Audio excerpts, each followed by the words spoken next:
Welcome back to the West Ham Network. I'm Anton, and I'm bringing you today's rendition of Hammer's Headlines, the 8th of March's rendition of Hammer's Headlines in conjunction with KUMB. Make sure you go and check out their website, their forum, and their YouTube channel. Great information, great knowledge. Get across there, check them all out. And of course, today I'm bringing you some of the stories coming out of West Ham. And every single day, as we know, we're bringing you these stories, short, sharp information regarding the stories that are coming out of the club. And as we know, there's loads of stories that come out of West Ham because we're West Ham fans. And that's what happens every single time. If you are new around here, make sure you do go and subscribe to the channel. Click the subscribe button. Please click the bell notification. That will notify you when all our shows do go out live. But first and foremost, let's get started on the first story of today, and that is on Marcus Rashford. Now, Rashford to West Ham, really, the 24-year-old Man United's future at Old Trafford is completely up in the air at the moment.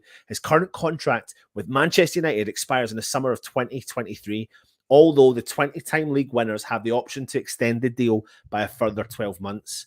His several reports are suggesting that he is looking to leave the club in the summer, and West Ham boss David Moyes wants to bring him to the London Stadium in the summer transfer window. It seems as though signing Rashford will be an increasingly tough deal to try and get done and get over the line for West Ham. Apparently, Manchester United are looking for anything around £70 million for the 24-year-old, who apparently, according to, depends on what reports you read, anything between 200k upwards of 300k a week. Now, a lot of money for a club like West Ham. There is one good bit of news, though. And the one bit of good news is that we know about Jesse Lingard, and it appears that he has been raving about West Ham to the likes of players who are maybe keen on making moves, etc. Jesse spent an incredible season, successful 4-month loan spell with West Ham last season, and he was a huge hit at the London Stadium. Moyes and the players and, of course, the fans loved Lingard, and it was obvious that the feeling was mutual. And it's a shame we didn't manage to sign Jesse Lingard permanently, but who knows, though? Perhaps we'll bring him in a transfer for free in the summer window. And it seems as though the 29-year-old has tried to potentially sell, and you never know, he may sell West Ham to his teammate Rashford as well. And surely Jesse has only but got good things to say about West Ham too, Marcus. If you consider the 3 potential offers West Ham made in January window supposedly for Rafinha, supposedly for Calvin Phillips, supposedly from Nunes from Benfica, then maybe signing a player like Rashford's caliber at the money that he is a statement of intent. But I can imagine several clubs from around the best teams in Europe will be interested in bringing him in. Who knows? Let's see what happens there. Next up in the news from the Hammers Headlines is about Declan Rice, and we're unsure about his availability of the key midfielder for Thursday's trip in the Europa League clash against Seville in the first leg of our round of 16 clash. Rice was a doubt for the fixture after falling ill with a mystery bug that saw him sidelined for the trip to Anfield last time out. Rice, however, could still make it, and that is absolutely vital. He was a big miss in the loss against Liverpool, and if he played, then maybe we could have walked out with a more positive result, but who knows? West Ham did give a great performance. We can't deny that. This game is different, no. There's no making up the points elsewhere. It is over 2 games, and if West Ham lose away to Sevilla, we would be left with a mountain to climb in the return leg. What does this mean for players like Mark Noble, though? There is a possibility the captain will be on from the start in our biggest game in a long while when we arrive in Spain on Thursday evening. Noble made an appearance after being subbed on the park against Liverpool. And to be honest, he changed the game's outlook. He played extremely well. He saw a lot of the ball during the game and distributed it really, really well.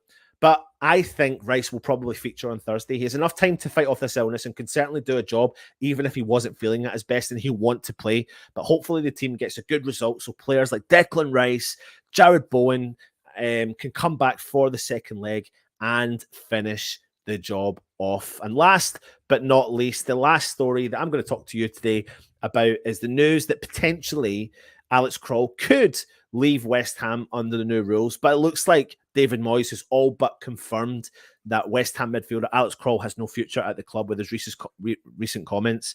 Moyes told several reporters that before the game from Liverpool, we really could be doing with Mark Noble coming back. He tweaked his knee in a shooting practice, and I'm hoping Noble could be back for that game. And Kral would have been disappointed because he wasn't called into action, or at least mentioned when Moyes was considering how to deal with the absence of Declan Rice.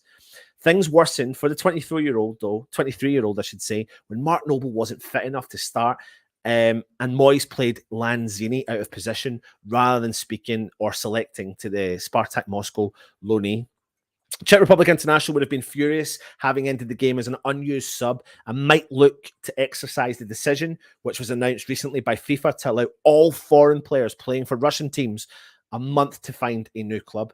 The club won't stand in his way if the midfielder, barely playing this season and very unlikely to make his deal a permanent one. And Kral is obviously a very talented player. We know that. He burst onto the scene at a very young age for the Czech Republic, which earned him a move to Russian outfit Spartak Moscow, where he never really looked back. And despite only being the age of 23, he has bags of talent, winning titles and playing in the Champions League, whilst earning over 140 club appearances.